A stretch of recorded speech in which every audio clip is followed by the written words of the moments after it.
This is Tucker. He is a 1-year-old male neutered Visla. He's been in daycare and training for about a week now. We are specifically working on his leash walking skills and his sit-stay skills and not jumping. Tucker is an extreme puller, especially in the presence of butterflies, lizards, shadows, things that moves. He loves to chase them. So we're using the gentle leader for a little extra leverage. He has gotten used to the gentle leader, and he's pretty much stopped fussing with it when it's on his nose, which is wonderful. You're such a good boy. And now we're going to set on off on a walk. I'm going to tell him, let's go. And let's go to Tucker now means that you can walk wherever you want to within the realm of the 6-foot leash, as long as you don't pull me, as long as there's no tension on the leash. The leash should always be nice and loose, slack, just kind of hanging. There should be no tension on that. As long as there's no tension on the leash, I'm going to reward Tucker by walking. Oh, he's being so good. He's actually walking right next to me right now, which is actually heel, which we actually weren't working on yet, but I'm going to be, wow, this is extra super great. I love it. And I'm petting him while he's next to me, which is a fabulous job. Now, if Tucker does try to get the gentle leader off by pawing at it, by wiping it on the back of your leg, by shoving his face into some plants or the grass and trying to wipe it off there, you just want to put enough tension on the leash so he can't get it off. Tell him no, stop all movement forward. And that was a squirrel, so we're going to stop because he's pulling. No, tell him no. There's tension on the leash, so I'm not moving forward until he does something to make the leash go loose. Sorry, as I was saying, if he tries anything to try to get the gentle leader off, you want to put some tension on the leash and the gentle leader. Tell him no, stop all forward momentum, and wait him out. The leash is loose now, so we're going to walk. Let's go. And no, we're squirrel hunting. Wait till the leash is loose. Good.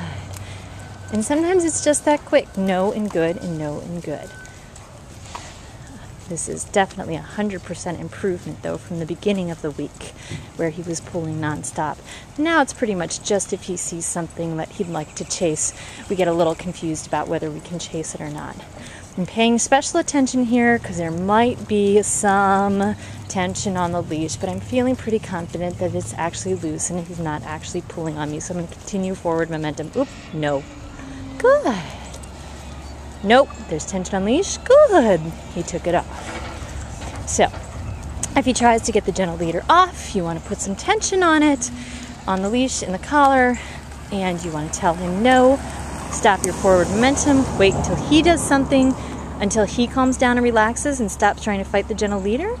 And then you want to continue your forward momentum. That's how you reward him when you're doing the let's go. So he's throwing a little bitty puppy temper tantrum right now. Good. It's a cooler morning, so there's lots of things. No, there's lots of things out moving, so he's been busy checking them all out this morning. No. Good. Nope. Oh, having a bad patch. This is probably the simplest way to teach a dog, good, not to pull you on a leash. But it does require 100% consistency. He pulls, you have to stop. When he makes the leash go loose, you can continue your walk and reward him that way. Oh, we are stumped here now. He is pulling and pulling and pulling. There must be an extra good smell here. I may have missed an opportunity. That's okay. I'll just wait him out. Good. The tension went away. So in a minute, I'm going to switch and we're going to work on the heel. Heel means that your dog should be walking right next to you, and for Tucker, we've had him patterned to work on the left-hand side. When he's in a heel position, his leg, nope. And notice as I keep talking, I haven't stopped training. If he pulls, I'm going to stop. When he makes a leash, I'm going to go start walking again. Okay, so as we're working on the heel, I am going to use treats. I'm using the treats to help reward him because the heel's a much harder behavior. I'm asking my dog to walk at the pace of a snail right next to my leg. Their ear flap should be right next to my left-hand leg, and we should be walking along kind of in sync. Very hard for a dog to do, especially with all the distractions going on. Nope, I'm going to have to fix the leash here in a second. So when we do that, I'm going to kind of help him out in the beginning, and then also we're going to talk about during turnarounds and correcting him when he steps out too far in front of me so that he can't actually see me when I turn. So, good. Okay, stop him for a second. I'm going to fix the leash here. So it's a little extra hard to juggle the camera and the dog at the same time. Here we go again. Okay, so now I'm going to switch hands with the camera and we're going to work on the heel position. Tucker, heel. Tucker's coming down. I'm backing up a little bit, helping Tucker get into spot. Oh, he didn't do it. Nope. Tucker, heel. This time I'm going to turn all the way around and Tucker's catching up to the left-hand side of my leg. Oh, there he is. So I'm going to give him a treat. Let me juggle the camera for a second. So now that Tucker is walking right next to me, good, and treat. You can use his breakfast, you can use his dinner. This is lovely, good boy. And it's extra hard because the leash is strapped around his legs. Good boy.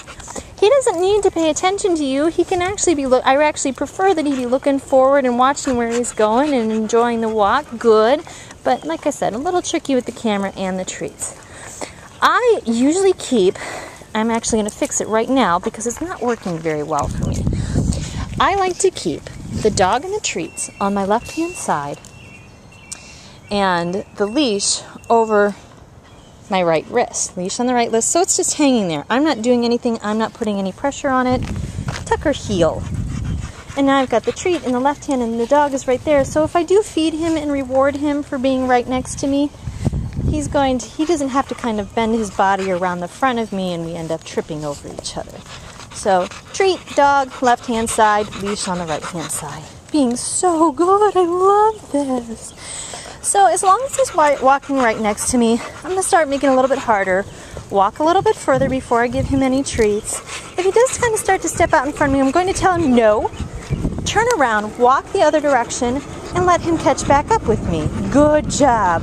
Because if he's walking so far out in front of me, then he can't really see when I turn, and it's kind of a self-correction, and he's going to catch back up to where the leg is. He's been actually really good with the heel. I'm super impressed, and he does it. He offers the behavior now more often than he doesn't. Sometimes he'll just walk alongside and be like, hey, pay attention to me, check me out, look what I'm doing. It's super good being right here, isn't it? Yes, it is, Tucker. You're doing so good. You want to start using the treats.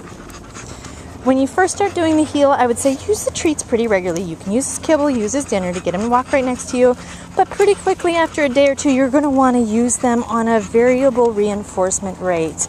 Make him work harder, walk further. Nope, he went out in front of me, heel. I'm turning around, I'm telling him what to do, and we're back walking right next to me. And we're actually going to turn around and head back the way we were going. Good boy. Whoop. And dodge the cars that are coming at us. Good boy, Tucker. So, if he's doing really well, you want to slow the treats down, do more variable reinforcement, make him work harder, make him walk past people and dogs doing heel. That's when he should get the really good treats. Good boy. Very nice. And you don't need to do this your entire walk. At some point, you can simply say, Tucker, let's go. And when you say, Tucker, let's go, then he can return to just walking wherever he wants to. He can be out in front of you, he can be behind you, off to the side of you, but he can't put any tension on the leash. And that's a nice way to start getting that perfect heel for when you're at the farmer's market or Park Avenue or a crowded situation. Or if you're running with him, I always love to have my dogs right next to me. But the let's go is a much more informal type of walk, but you still have control over him. He is still expected and required to pay attention to where you are at the end of the leash, even though he's off sniffing and doing other things. The last thing I kind of want to address is the sit and the sit-stay. Very briefly, if you ask Tucker to sit on a walk, Tucker, sit. No. The expectation is now, good boy, that he does it the first time you ask him. If he does not do it, you need to tell him no, good boy, and have him do it again. Okay, Tucker, sit. Yay, that's a good job. If he does do it the first time you ask him, reward him, lots of praise, throw a party for him. Nope, Tucker, sit. We have a distraction of a stroller and people behind us, so we're going to work on our stay. Good boy. A little bit harder to do that. Nope. Tucker, sit, stay. Very good. If you ask your dog just to sit, the rule is that you can praise them, they can get up, no big deal. If you ask your dog to, nope, Tucker, sit, stay. If you ask your dog to sit and stay, they should be there until you release them with the magic words, all done. Good boy. We're going to start walking again. At this point in the game, Tucker is really good with his sit, but he should be sitting, and your expectation is that he should be sitting the first time you ask him to. If he does not, I would like you to step in with correction, use a verbal no, take up the slack on the leash, step around in front of him, and make sure he sits. At this time, I also continue to work on the sit until he does that the first time I ask him, and then we go back to about walking and doing our business. So let me try to show you an example again. Tucker, sit. No. Taking the leash up, taking the slack up, stepping around in front, sit. Good boy. Low key praise. That was not a perfect sit. Nice job. And we're going to release him. All done. Now we're going to start back over again because he didn't sit the first time I asked him. Tucker, sit. Boy, very nice.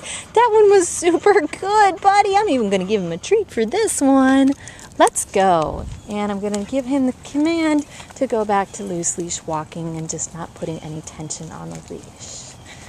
I would practice doing both the short sits and the longer sit stays outside, and you might want to start off without any distractions going on first, and then add in the distractions of, he chased a lizard but didn't yank my arm. Good job, buddy. Good job. As long as he's paying attention to where I am and not hurting me, I'm going to praise him, I'm going to reward him. I'm going to let him be a dog, but he's still being respectful of the fact that I'm on the other end of the leash. Yay!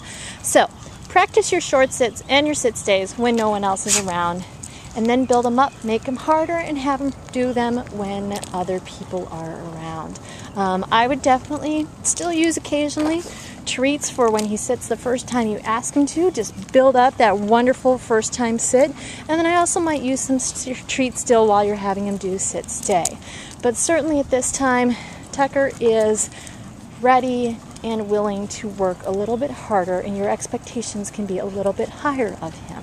Just remember that if you say sit stay, he's there until you say the magic release word, all done. Let's try one more time. Tucker, sit. Nope. Take the slack up on the leash, step around in front of him, sit. No, sit. Good boy. All done. Tucker, sit. Whee! Good job, buddy. Good job. And on that note, we're going to end it. Hope this helps with your homework. Tucker, all done. Let's go.